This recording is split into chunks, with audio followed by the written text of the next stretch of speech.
While it may seem like Americans are divided on almost every issue these days, one issue where there is broad agreement on is that drug prices are way too high in America. But despite this wide agreement, drug prices have continued to rise over the last few years, and politicians in America have been unable to address the issue in a meaningful way. Our guest today is legendary founder and Shark Tank investor Mark Cuban, whose new company, Cost Plus Drugs, aims to tackle this problem with a low-cost, transparent pricing approach. We're going to talk to Mark today about his vision for the company and how he hopes it'll transform the overall healthcare landscape. We'll also get into Mark's views on how our political system can be improved and perhaps even get a hint of his future political ambitions, I'm hoping. Anyways, welcome to the Unbiased Show, Mark. Thanks for having me on, guys. All right, well, let's start at the very beginning. So how much higher are drug costs in the U.S. than other countries? And why is this the case? Let's not look at prices and selling prices. Let's look at costs, because the reality is the cost to manufacture is the same for every drug pretty much universally, globally. And so the cost to manufacture in the United States are a little bit more like they are for manufacturing many other products. But the reality is they shouldn't be, because when you work from cost as a foundation, our drug pricing could be as competitive as anywhere in the world. And so what is it that is driving prices up then between the manufacturers done, and yet it shows up at our pharmacy and in our pockets more than all these other countries? It is the most complex supply chain that you can ever possibly imagine. And when you have complexity and it's opaque, there's opportunity to introduce new margin for new players. And that's exactly what happens. Each step along the supply chain, depending on where you're getting your prescription from, takes just a varied journey. There's not even a consistency about it. And each player tries to increase their margin. And with costplusdrugs.com, we decided to remove those players and just really simplify it. And when you add transparency and simplify it, you can reduce your prices significantly. Mark, I have a question for you. The high cost of prescription drugs is something Americans have been asking government to address for some time. Why haven't they been able to figure this out yet? Again, I go back to what I just said. The more complex a supply chain is, the easier it is to confuse the government and the harder it is for them to actually introduce a solution. You know, it's hard enough if you're just running a lemonade stand. It's pretty simple. And you can legislate all that all day long because it's pretty obvious each step in the, creating your jug of lemonade and then proportioning it and your sales price and your cost. Those are all very simple applications.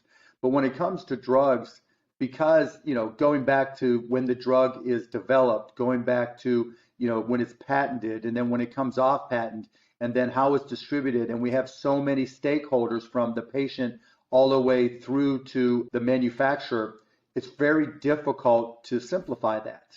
And that's by design again. And so when you have a situation like that, it's going to be near impossible for the government to have a specific effect. And particularly when the companies that are involved have so many different product lines or vertically integrated and horizontally integrated. So the government may feel like they're solving a problem on one silo, and then the company or their affiliates make it up somewhere else.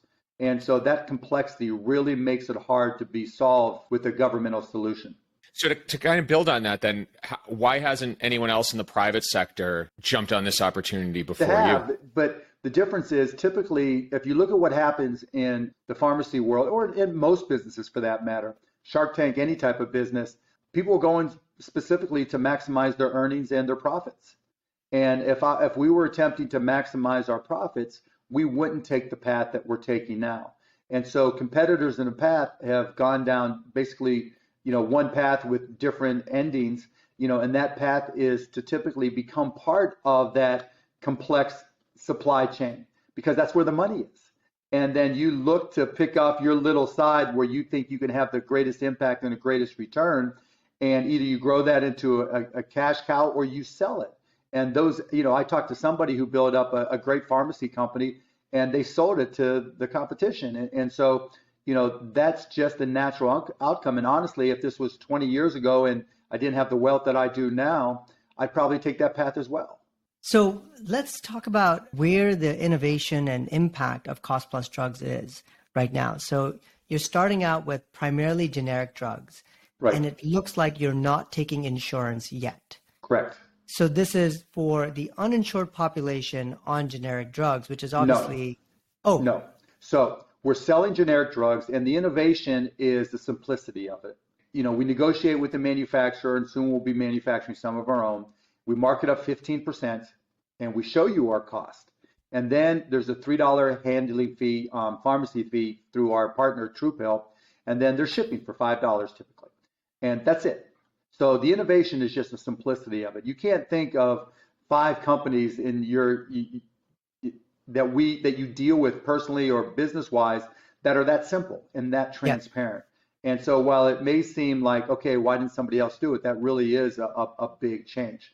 The second point you brought up, we don't deal with insurance companies. That's true. But our prices are so low that we're lower than copays for many prescriptions. And so we have people who are on Medicare, we have people who have insurance programs that they're part of, and they still purchase through costplusdrugs.com. That's fantastic. So I'm sure, Mark, every time you talk about Cost Plus Drugs, everyone you speak to has some family member or someone that has a drug that's killing them. And both Dan and I have this. So it's for my dad, it's a very expensive name brand drug called Dupixent, which is an injectable drug. And for Dan, one of his children is a type 1 diabetic. So Dan, I'll hand it to you because I know this is really close to you.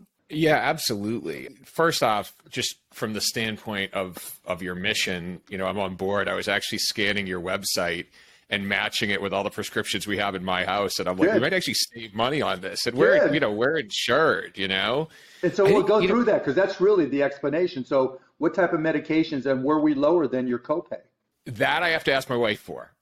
I'm the same way. I was looking through it. I'm like, I got to talk to Sarah about this. But one of the big anxieties I have as a parent is what it's going to look like when my kids graduate out of my health insurance. And the fact that there's something there that can cover them is great. I guess the question I have, and it kind of gets back to your business model. So you said, lots of people are going in to maximize profits. Is this a mission that maybe maximizes profits as you hit a certain scale, do you feel? Or is this is just a mission-oriented business? That's why we're a PBC, a public benefit corporation. We're not a traditional subchapter S or C or typical corporation at all. I got enough money. My next dollar isn't going to change my life. But this is such an open sore for the United States of America, having an impact where we could truly change the industry is an accomplishment. And, talk about simplifying terms. Let's look at what capitalism is. The definition of capitalism isn't maximizing the amount of money you can get. The definition of capitalism is being able to choose your own reward for the work you do. And if that reward happens to be something that is personal, that in my case just is something I want to accomplish, that's the purest form of capitalism that there is. And so, while some people look at this and say, oh, no, that's not cap. No, it absolutely is. And I think Alex Oshmayansky, my partner, Ryan Klein, we're all on the same mission, just to heal that sore that is the pharmacy industry. So, you said the supply chain is so complex, and that's why we have this insane cost or this price markup. Okay, so if I'm Pfizer and I produce these amazing drugs, would I be happy to work with Cost Plus Drugs? Because I'm still getting what I always get, I think, but I've just cut everyone between me and the consumer down to you. Is that how it works? Well, okay, so yes and no. Because if you're any brand name drug manufacturer, the path to get through that supply chain is varied. You're not selling direct to consumers because there's all kinds of licensing and requirements and other regulatory issues. And so you want to be recommended by physicians. That's why we see all the advertising. And then you want to be included in the insurance formularies, right? The list of drugs that they'll pay for if your doctor prescribes that medication, right? So there are a couple things that have to happen in order for the manufacturer of the drug to make it onto the list of approved drugs for the insurance company. And typically there's an intermediary called a pharmacy benefit manager, a PBM. And so what the PBM started off doing is saying, look, all you different insurance companies, hospitals, self-insured companies, unions, you don't need to go out there and negotiate pricing with every drug manufacturer. Let us do that for you. And in the early days of PBM, that was a plus, right? Because it meant the insurance companies got their drugs less. But as those companies, those PBMs consolidated and were bought by insurance companies, merged with retail pharmacy chains, things started getting a lot more complex. And they started trying to maximize the leverage that they have. So now they go to those manufacturers and say, okay, a couple things are going to happen. We're going to negotiate a great price for me, the PBM. But, I'm going to have to get you to pay a cover charge in order to make it onto the formulary in the form of a rebate.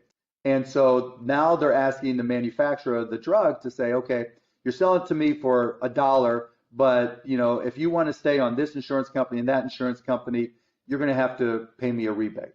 Okay, so now they're paying rebate. That jacks up the cost.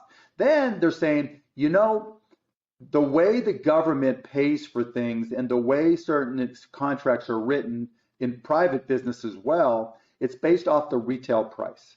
And I know you sell it to me for $1, but if you want to stay in that list and you want to continue to do business the way we have been, we're going to have to ask you to set your retail price $1,000.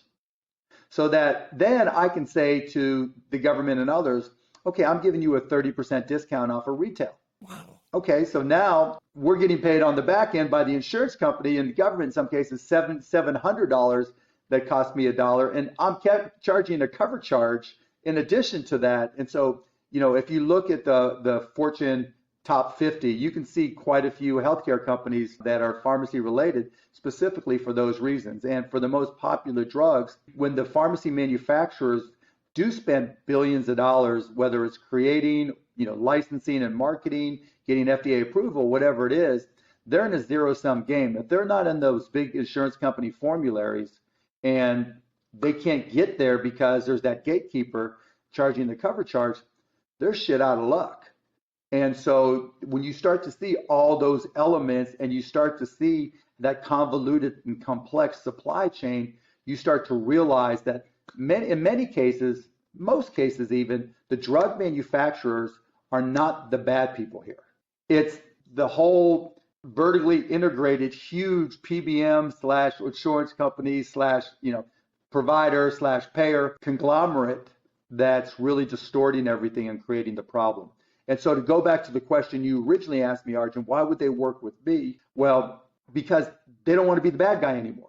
And if there's a company that can reach volumes, and we hope and think we can, knock on wood, maybe they won't get quite the fill, if you will, and covered in all insurance companies if there's lots of competition for the drug, but they're probably going to be more profitable, and they're probably going to have a much better brand image by being able to sell through us.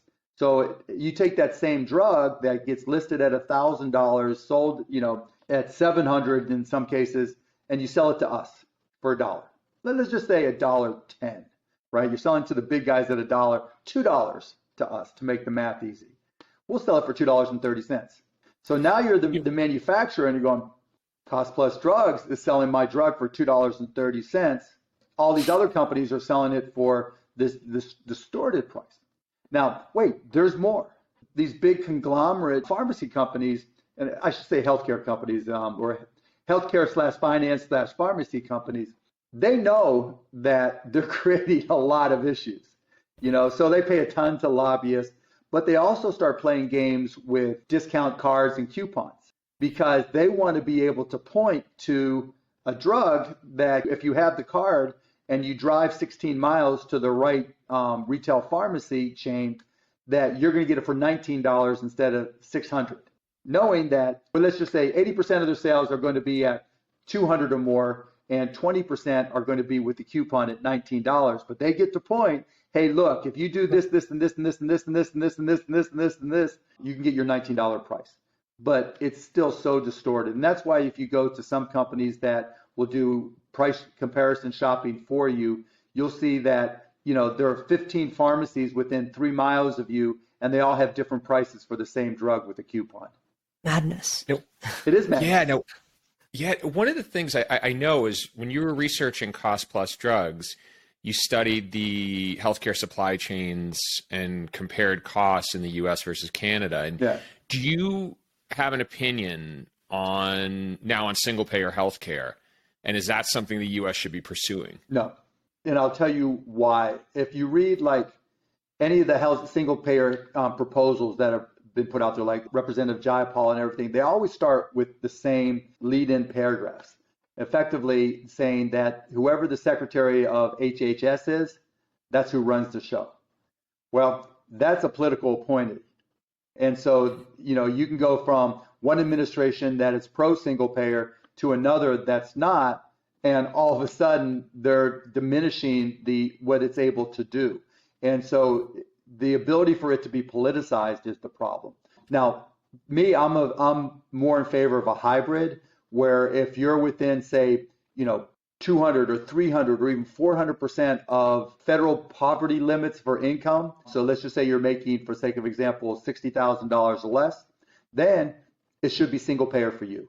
But if you're making as much as I make, you guys shouldn't be paying for my healthcare. That's just the way I look at it. And I think when you do it that way and it's hybrid, you bring in the best of market forces, so there's competition and it's all not government dictated. Because remember, the same government who can't crack this nut of complexity is going to be the same government trying to run this single payer healthcare. And that same complexity is going to be there, and the drug prices are just going to get worse, not better, with single payer. That's interesting. I would have thought that single payer, this is my naivety, so apologies if this is too simplistic, but I grew up in Canada, and it seemed like a very simple system. We had OHIP at the time, it was Ontario Health Insurance Program. Yep. We all had it. There was a copay, I think. I was a kid. I don't remember exactly. And particularly for drugs. Yeah, for drugs, you still have to pay a lot still. Yeah, there was still a copay. And I remember there were some issues, like you'd have to wait sometimes if you had like a medical procedure, a CAT scan. But on the whole, the supply chain seemed a lot simpler, right? Didn't it just manufacture to... There wasn't even claims administrators, all the stuff. Your political system is completely different than ours. That's one huge difference. It's becoming more contentious than it used to be, right? But it's still not as contentious as ours, and it's still not as polar opposite in a lot of respects as ours is. And when you look at, you were alluding to a study that I did, and what I asked a very simple question. I wanted to compare hospital and healthcare in Toronto to hospitals in New York City, in Manhattan, because the real estate in Toronto is more expensive than in Manhattan. Nurses make a little bit more in Canada. Doctors make a little bit more in the United States, but they're comparable. But Band-Aids cost about the same. A bed costs about the same. So what are the differences that allow the province of Ontario to set a budget so that Toronto Hospital, I forget the main hospital in Toronto where I had kidney stones and went in there and got healthcare, what allows it to do what it does? And there's some very specific differences that, number one, the province covers all malpractice insurance. And so that would be covered under single payer here too, but that's a big difference. Two, they cover all costs. There's no bad debt in Canada for a hospital, which would happen under single payer here as well. But number three, and this is where it really starts to get very different, there aren't the number of specialties in Canada that there are in the United States. So in essence, you have a backup system in the northern states of the United States of America to get those things. You get medical travelers, that go and get things done. So that acts as a stopgap, which is very important. And probably the biggest change, and something we could do here that would change things dramatically, it's very rare to have, for just a traditional patient, typical patient, to have a single bed in their room. There's always 2 beds or more in a hospital room in Canada. That's not the case here in the United States. Now, if all of a sudden we legislated that every hospital who got government support in the United States had to have 2 beds or more, let's just say 3 beds, the cost of healthcare should, the cost of the hospital at least would drop dramatically. But the other thing is hospitals compete at a high level in the United States. That's not so much the case in Canada. Even though you're supposed to get permissions and approvals to open up different types of hospitals, in Dallas, you're going to have, multiple high-end cardiac units in hospitals, at different hospitals. You're not going to have as many different competitive cardiac units across Toronto, or across Montreal. And so the type of expectations are completely different. Now, to do single payer, you're going to have to dial back a lot of things. And I don't know that in our political system that's going to work, which is why, like I said, I'd like to see a hybrid system so that you can have the 2-bed solution, malpractice covered, all this kind of stuff for hospitals that are going to deal with free care. However you would define it using the IRS or whatever, here's my income, just like we do for Medicaid and other programs. Then you just walk in, you get your checkups free, you get your drugs free, et cetera, et cetera. But then you or I or any of us who can afford it can, say, okay, I've had both my hips replaced, so I'm getting my hip replaced at Carroll Clinic. What's the price going to be? And if I don't like it or I don't think the doctor's good enough, I can go somewhere else. And so I think having the best of those worlds is, the type of system that I would like. It's like anything else. When the expectations are way up here and when politics define where those expectations are set, then it's very hard to meet those expectations when it's run by the government. Why do you think that is? Like, is it who we are as Americans that we're just so rabidly individualistic that our political issues just get more contentious? Is it systemic? Like, why are we so polarized? Because that's the way our voting system works. We reward polarization. You have to get in through a primary.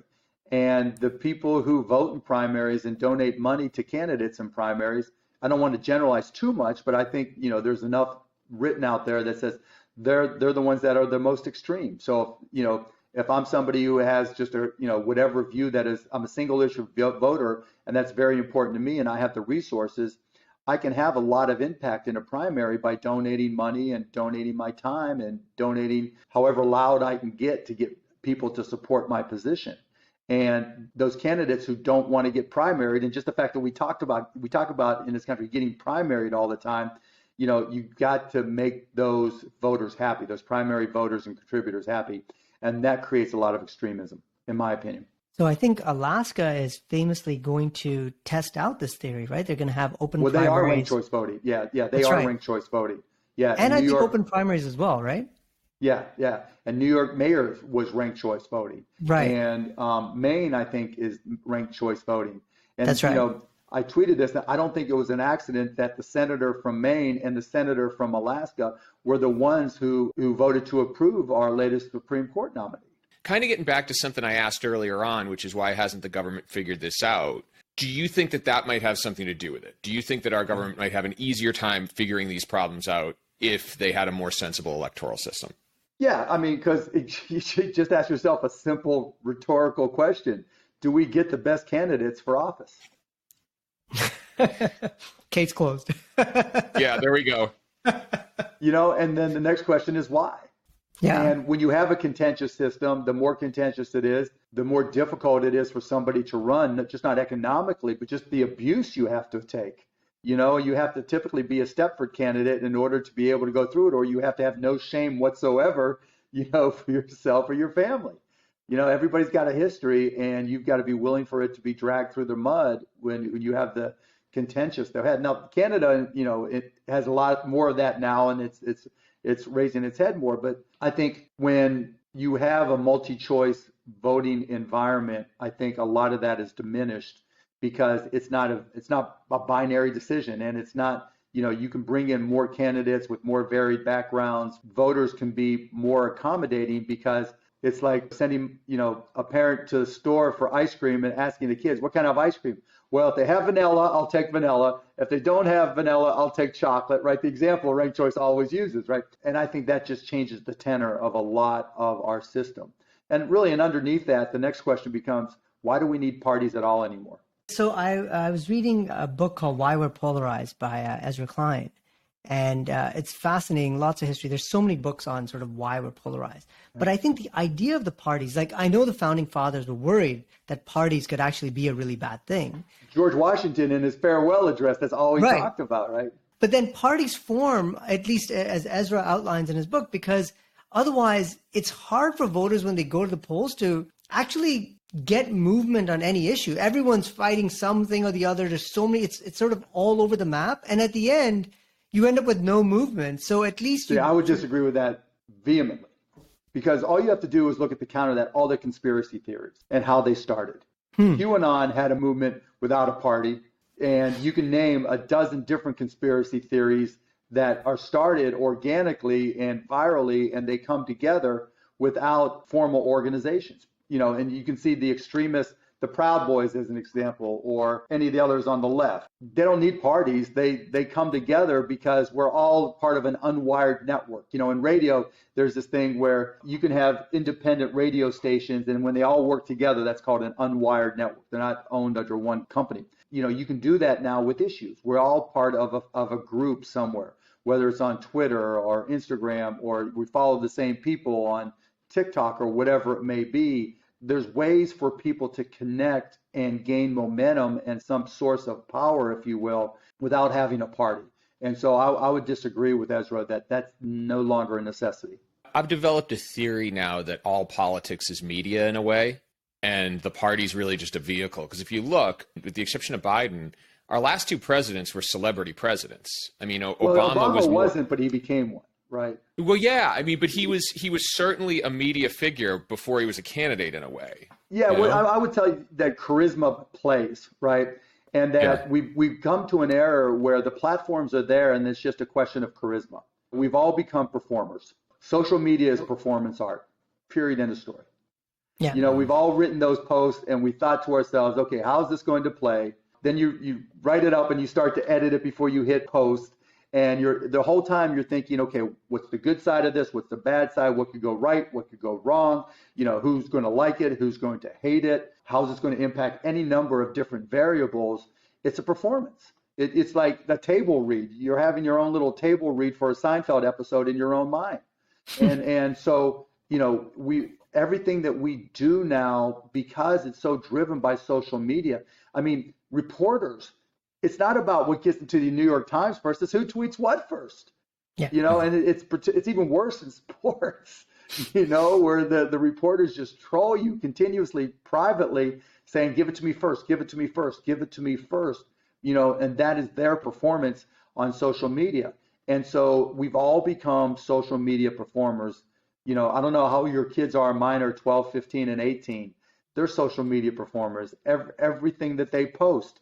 How are their friends going to look at it? How many likes are they going to get? What are they wearing? What are they saying? And so we've all become performers now with social media. And the parties, to a certain extent, give us that platform. But you notice the young candidates now are this extremists more than anything, when you think about it. Yeah. And the old candidates are the worst performers, but they're using the party economics and the party platform to retain power as much as they possibly can, even if it's the most ridiculous shit that they're saying ever. The first step to me is you get rid of parties, but I know that's pie in the sky. So you actually, you're talking about performers and the younger sort of generation being more performers. So you famously tweeted at a Democratic Representative Alexandria Ocasio-Cortez. You said, hey, you're coming in, tone down the partisan language a little bit because, quote, we're all in this together. What was her reaction, if any, and what have you seen when you said this? Yeah, Nothing? None. Yeah, none. I mean, and I don't expect it. Why would she respond? I mean, just like, lots of people, checkmarked or not, tweet to me, and I'm not going to respond to all of them. I didn't expect anything, but you never know, right? Like I said, it's performance.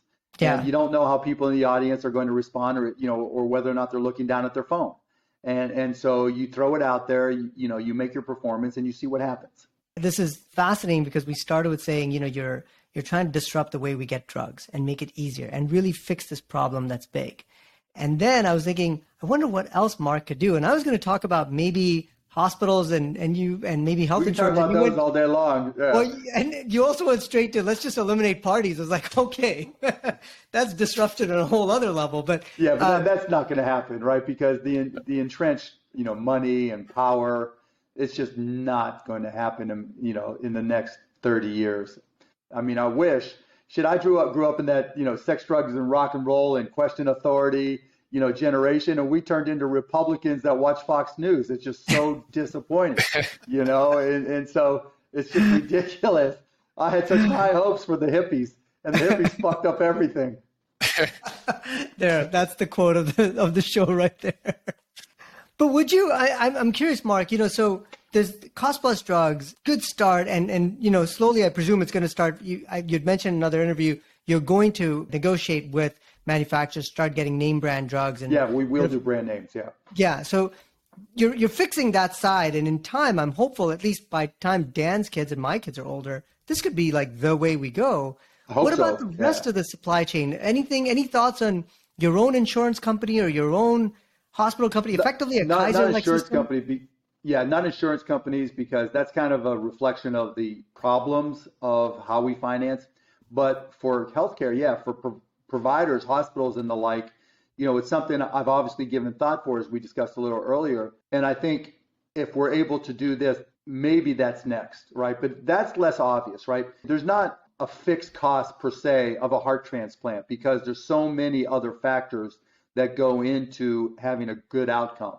With drugs, you have to go through all the FDA thing. Well, with a procedure in a hospital, we can deal with price and cost, but trying to get the right outcomes are real time, right? And more complex. But I think there's a place for transparency in hospitals, and that it doesn't exist. Like I tried to do another study where we were going to the CFOs of hospitals. So I talked to this company, and I'm like, okay, can we interview CFOs of hospitals to find out what type of cost accounting that they all do?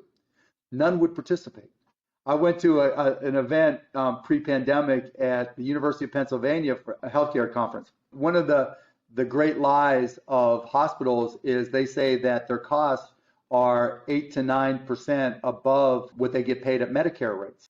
Total what you're not even willing to talk about your costs. You certainly can't tell us, how whether you're making or losing money. So I asked somebody who ran a hospital, do they make money at Medicare rates when a kid comes in with a broken arm? He said yes. Part of that Toronto versus New York, if you look at the top 35, I think, procedures that are performed in Toronto hospitals or Ontario hospitals, maybe that's what it was, they charge less than Medicare. So how is it that they're able to charge so much less for Medicare and break even? So even if we backed in the cost of malpractice insurance, backed in some of the costs of real estate, backed in, making sure all the bills are paid, all these different things that we talked earlier about that distinguish Canada from the US, the price variance shouldn't be that great. And then to make it even worse, CMS passed a law that took in effect January 1st of this year or last year, I forget, that said you had to post your pricing for your procedures. And so I went to get a CT colonoscopy, and I wanted to price shop first. And so I went to a couple of hospitals, and the amazing thing is, first, it's a convoluted spreadsheet, right? They don't want to make it easy for you to, at least about half of them don't want to. But then when you start looking at it, they list them by different insurance program or different insurance contract they have with insurers. And so from one insurer to another, that CT colonoscopy could have been $2,500 to $3,000. And within the same insurance company contract, there could be different prices. And my cash price was like $600, a third or less of what the insurance companies were paying.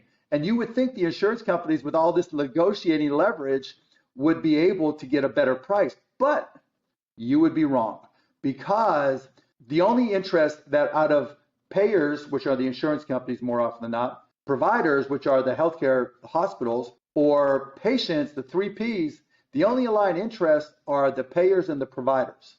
Because the higher the top line price is, the more money they both make, and then they still have, we're trying to give the best care for our patient. Okay, that's fair enough. And, when you're that patient and you're in a car wreck or whatever, something, you're sick, whatever, something bad happens, you're not price shopping. You just want to get healthy. The payers and the providers have got the leverage, and the way things are structured, again, economically. Look at the ACA. In the ACA, there's this thing called a medical loss ratio that says of the insurance premiums that are paid to the insurance companies, you have to spend at least 85% of those on care. And they jerry-rig a lot of the numbers, or I said allegedly jerry-rig a lot of the numbers from what I've read. But still, your net is 15%. That's not your profit, but that's what you're allowed to have left over before covering your expenses. Well, guess what? 15% of a bigger number is better. And so what is the incentive? To lower price, so 15% of a lower number? Hell no. It's 15% of a bigger number is bigger number at the bottom line. And so, the incentives for the ACA were not aligned. And that goes to the heart of single payer as well. I get what they were doing, because, insurance inflation and healthcare inflation was astronomical, and the ACA saved hundreds of billions of dollars, if not more. So in many respects, it was a win. But from a strategic perspective or a macro perspective, the interests of the payers and providers are not aligned with those of the patient, and that's creating a lot of the inflation we're seeing. I want to get back to something you said at the beginning of the episode, which is you talked about capitalism being a system where you could choose your own reward. And one of the interesting things, and I tend to be a fan of letting markets figure things out, but I definitely think the healthcare market is one of the greatest failures of the free market system out there. And so I guess my question to you is, we have a problem that maybe the government can't solve. We have a problem the private sector already hasn't been able to solve, and you're looking to solve it by taking a reduction in profits. How do we get more people to make that choice? How do we get more people to make the choice to do a business for the benefit, for the reward of benefiting society, as opposed for just maximizing profits? So government can have a role. It's just got to choose where and how and what. There should be an America Inc. There should be somebody representing the interest of each and every one of us. The problem is, in our system, the rewards are about power as opposed to results. And, it all goes back to, if you look at our candidates that we're asking to at least have a foundation or an approach to solving these problems, we ain't drafting candidates that are capable of doing that. We're drafting candidates who are able to get a power base that gets them elected, or that the power base chose as the candidate. I mean, I don't want to get into partisan politics and describing candidates, right? But just look. If I was coming in and saying, okay, Mark, what do you do, right? Where do you do this? Well, I can go to a hospital that's not doing well, and I'm going to say, we're going to be, you want the money from, if I'm representing however many dollars come from this state, city, county, whatever it may be, here's the things. But I'm bringing in somebody who is not a politician. I'm bringing in somebody who is a business person who knows this, who their job is based off of doing A, B, and C. Now, that's easy to say. It's near impossible to do at scale, and across every market across this country. And so you've got to be good at picking your battles, if you will. But there are ways to get there. We just have to be able to pick better candidates that are more literate in solving the problems that we have, as opposed to just gaining power. And we also have to stop having political appointees that are based on two parties. We're arguing about the Supreme Court, and it's, liberal versus conservative. Well, those two factions together don't make up 50% of the population. I find this really interesting, Mark, that, this idea of, well, actually, there's so many different ways we can go about this. One is you're a billionaire who is doing something good for society and saying profits are just not that interesting to me at this point. There is this backlash, I would say, maybe a undercurrent, and there's this book by this guy named Anand Giridharadas. Yeah, I've talked on it before. Yeah. Right. And so, there's a bunch of people that say, yeah, these billionaires are doing too much already. Like, we shouldn't have to rely on them. The fact that we got to a society where we need people like Mark to come in and solve problems is itself a bad sign. What do you think about that? There's some truth to that. Look, to be a billionaire, you have to get lucky. Period. End of story. Scale does not come from just hard work. Otherwise we'd all be billionaires. But I think that, I'm going to get this wrong, but in Anand's book, he talked about, going face to face with the problems. I'm paraphrasing, and being present to get things done. And that's the thing. You need people who are going to be present. And it's hard for everybody when they're just trying to get through the day. When I was broke and sleeping on the floor, I wasn't thinking about any of this shit, right? I'm thinking about, how am I going to be able to get my own apartment? How am I going to be able to pay for a car? How am I going to not have bill collectors calling me every day? The benefits of wealth are time. You're always going to have the wealthy have an advantage because they can apply their time to things that are important to you. And it won't matter if it's a billionaire or $100 million, right? And then the question becomes, what's the threshold? Yeah. And so, but I think the bigger point, and John Legend did like to make this point as well, is that charitable giving is a curse, not a blessing.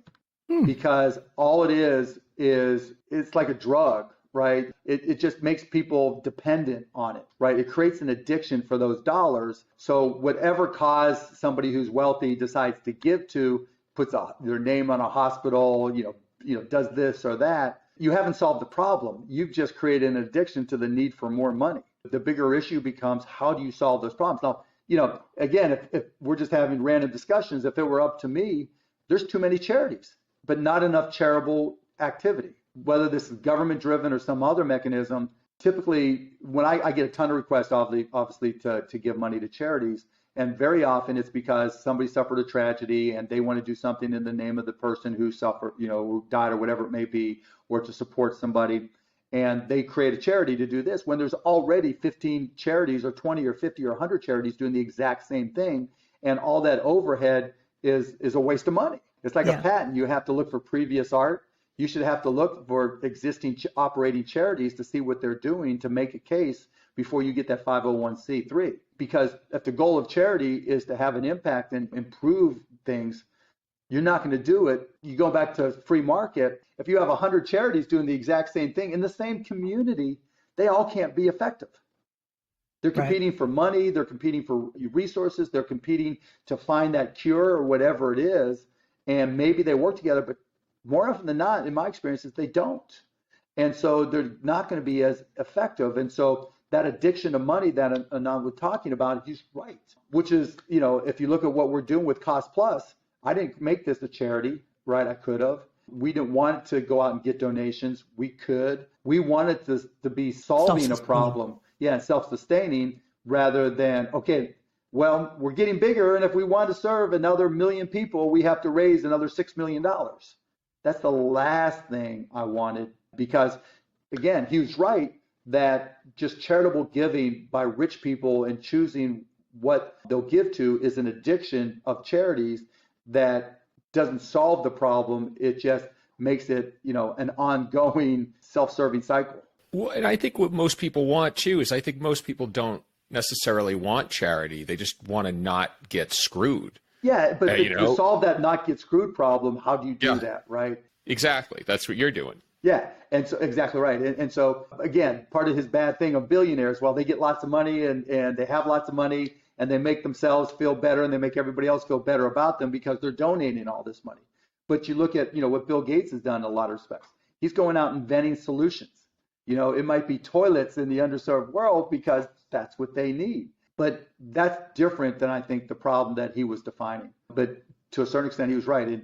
I wanted this to be a business that doesn't require donations, that solves the same problem. And there's 100 other issues that can be solved the same way. I don't know if this is asking too much, but you've got kids and you see them growing up in this country and you clearly want to build a better nation. I mean, you wouldn't do Cost Plus drugs if you didn't have that desire. What are other things that you want to say, man, before Mark Cuban sort of like professional work is done, these are problems I want to fix? What else is close to your heart? I'm trying to avoid politics, but this whole conversation on voting, so healthcare and voting are the two things that I think are the underpinning of huge problems in this country. If you can't be healthy, there's not a whole lot that you can do, right? And if the politics aren't fixed, not that you can ever fix politics, right? Because any search for power is going to have a lot of problems associated with it. But if we can make it more open, like Dan, the programs you're working with, so that we can attract better candidates. When I was a kid growing up, being a politician was an envious position. It was like, oh, wow, that's somebody trying to help the country or help the community.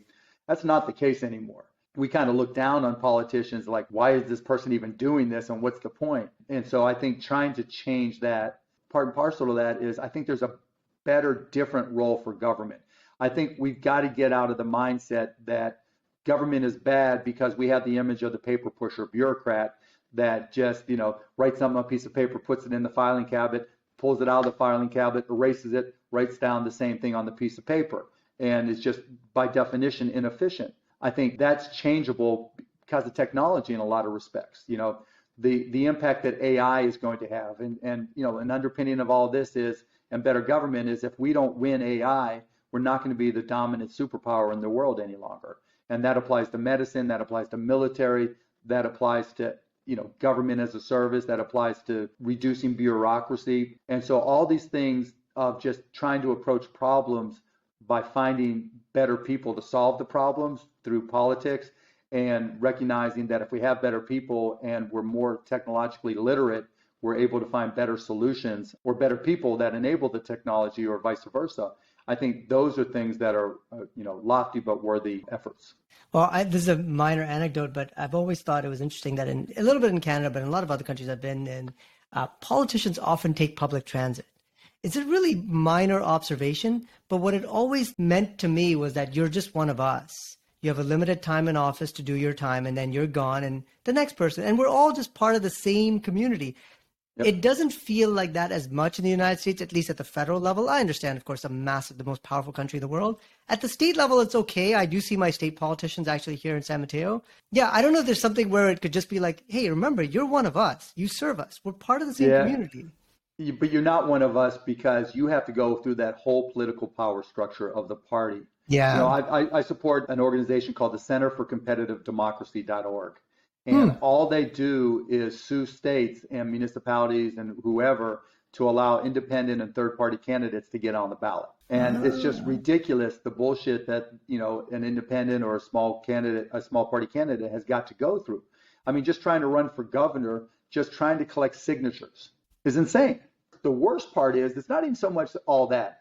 It's the efforts that the incumbent parties make to keep them off, you know, just to retain their power. I mean, look, I'll put this out there for an open call. So one of the ways to impact the parties is through an antitrust lawsuit. But it's already been established that it can't be over something political. In other words, if the Republicans come in and force, you know, me as an independent candidate off the ballot, that's not antitrust. But if you start a business and you want to buy the Republican or Democratic mailing list, and they'll sell it to somebody who's a Republican and Democrats, but they won't sell it to you because you're an independent. If anybody knows any examples of that, get in touch with me because that's truly antitrust. It'd be the equivalent of one of these big PBMs stepping in and saying to a brand name drug manufacturer, don't sell to them, you know, because we have the market power and we're not going to let you do that. And so by definition, the two incumbent parties are antitrust candidates. There shouldn't be this duopoly the way there is because they have too much market power. But the question becomes, what type of lawsuit can you file and how do you make it happen? And it has to be business related since antitrust is a business statute. It can't be politics related. So if anybody's got any ideas or not ideas, experiences where a party wouldn't sell them something because they weren't a member of that party, let me know. Good to know. You've got me thinking. Yeah, it's crazy, isn't it? Yeah, it's crazy. By the way, we'll do a shout out. One of our previous guests was Lee Drutman. He's a political scientist at New America, and he has this book called Breaking the Two-Party Doom Loop. So I don't know, Mark, if you might find that interesting. Check it out. This was his whole thesis. Like, we've got to break this two-party system. Right. And he spent a ton of time researching it. So he will know 1,000 times more than I would be able to speak to it. But it's a good book. Yeah, there's a bill on the floor of the House. I'll do two plugs here. There's a bill on the floor of the House, the Fair Rep Act. It's HR 3863, and effectively builds the electoral model that Drutman talks about. So basically makes multi-member congressional districts, opens the door for third parties to come in and gain political traction. It's great. Yeah, I don't know if I like third parties. I like no parties. Because no parties. Because third parties come in thinking that they're not going to be the power play that the incumbent parties are. But the incumbent parties used to be third parties. It's actually, if you look at Israel is sort of the extreme example. Sorry, Dan. It's like there's so many parties, everyone with like its own chunk of seats, and then just a bad coalition system that can't seem to get anywhere. So I think that's what you're saying. It's not more parties. That's not necessarily a bad thing, right? You know? That's true. Well, I mean, they have an election every 6 months, so I think that's probably not a good thing either. But I think I get what you're saying now. I never thought about no parties at all, but that's fascinating, and I do need to spend more time reading on it. Parties serve as connective fiber across disparate, locations, right, and people that otherwise would have a difficult time connecting. And so, they have conventions, they bring people in, and that's how you meet everybody and talk to everybody. They have fundraising efforts, and they have an infrastructure that has people dedicated to various functions that you otherwise would not have access to. Name one. I mean, you can create your own Act Independent over Act Blue and, whatever the Republican version is. What else do they do? The conventions have become, just shows and relatively meaningless. Young Republicans, young Democrats, whatever it may be, young progressive organizations, those are social venues more than anything else. And at the end of the day, it's whoever has the most power and can put together the best coalition to pick the candidate that they want. I mean, you look at Bernie Sanders and Donald Trump. Bernie Sanders wasn't even a Democrat. Yeah. Donald Trump was like a former Democratic donor. Both of them became the most powerful people in their parties at one point in time, entirely due to the amount of eyeballs they could attract. Well, the eyeballs and the fact that the infrastructure was all set, right? There was a way of doing things within the party, and they kind of turned it a little bit upside down and were able to attract attention, like you were just saying, Dan. And nobody else was able to attract the attention, so they were able to just run right to the top. But if that infrastructure wasn't there, right, and they had to work to acquire votes and ranked choice, let's say, and the coalitions would be completely different. The coalitions would be between 2 or 3 different candidates saying, okay, pick one of the 3 of us as opposed to just one, and let's see where it takes us. Incidentally, there's an independent candidate for governor of California. His name is Marcus Schellenberger. It's interesting. In light of your comments, Mark, I'm realizing now why he's a plausible candidate. He's built a massive following on social, and he's written a ton of articles about what's wrong with California. And I'm neither for or against. I'm just pointing out how he's built his base. And his whole thing was how mental health treatment and drug addiction is a huge problem here, and homelessness, and why they're interrelated, and California's policies are not very effective at solving it. So he's done a lot of research. He feels he has a solution to this and energy, and he's a pro-nuclear guy, blah, blah, blah. But I was just thinking about it. Why is he even on the slate? Why is he even a plausible candidate? And it occurs to me that you're right. It's because he's managed to pull together all these people, which 20 years ago he wouldn't have been able to do. And now we're all talking about him here on this podcast. He's a former environmental activist turned journalist guy, and he's not a Democrat or Republican. Remember, if you go back far enough in history, and I guess not even that far, there were kingmakers, right? There were gatekeepers. Who did the newspaper endorse? What were the articles written in the newspaper? Now they have a little bit of impact only because baby boomers and older read the newspaper still and are more likely to vote. So they still have some influence, but that's waning. And underneath that, social media are the platforms that, convey connection. And, we're going to have that first TikTok successful candidate, just kind of like, Clinton and then Obama went on MTV. Clinton went on there playing the sax, and Obama went on there and did his spiel in late night TV. John F. Kennedy, the first debate, taking advantage of the mediums. The mediums are changing. The kingmakers are changing. The gatekeepers are changing, if not gone. And so it's going to happen. It's just a question of who's that breakthrough candidate. James Madison is rolling over in his grave right now, hearing all this. Well, thank you so much, Mark. This was such a delightful conversation. So inspiring. Man, lots of stuff that I'm thinking about. Both Dan and I are parents, so we always think about what the future is going to look like. Man, best wishes on Cost Plus drugs. I'm really hopeful it takes off. We're certainly going to look at it as well. It's already taken off. I'm telling you, it is just stunning. We're already past our 2-year projections, and we're 3 months in. So it's just blowing up. We're past 500 drugs now. We'll have hopefully, approaching 2,000 by year end. We'll have some brand name drugs. We're hopeful. I don't want to jinx us and name any, but they're ones that a lot of people use. And so please go to costplusdrugs.com. Check to see if your medications are there. And even if they're not, you can tell us what you take, sign up, and then we'll send you alerts when we carry that drug. Well, thank you very much, Mark. Best wishes. We're big fans, and thanks so much for taking the time. This was great. Yeah, it was a lot of fun. Thanks again, Mark. Yeah, appreciate it, guys. Thanks.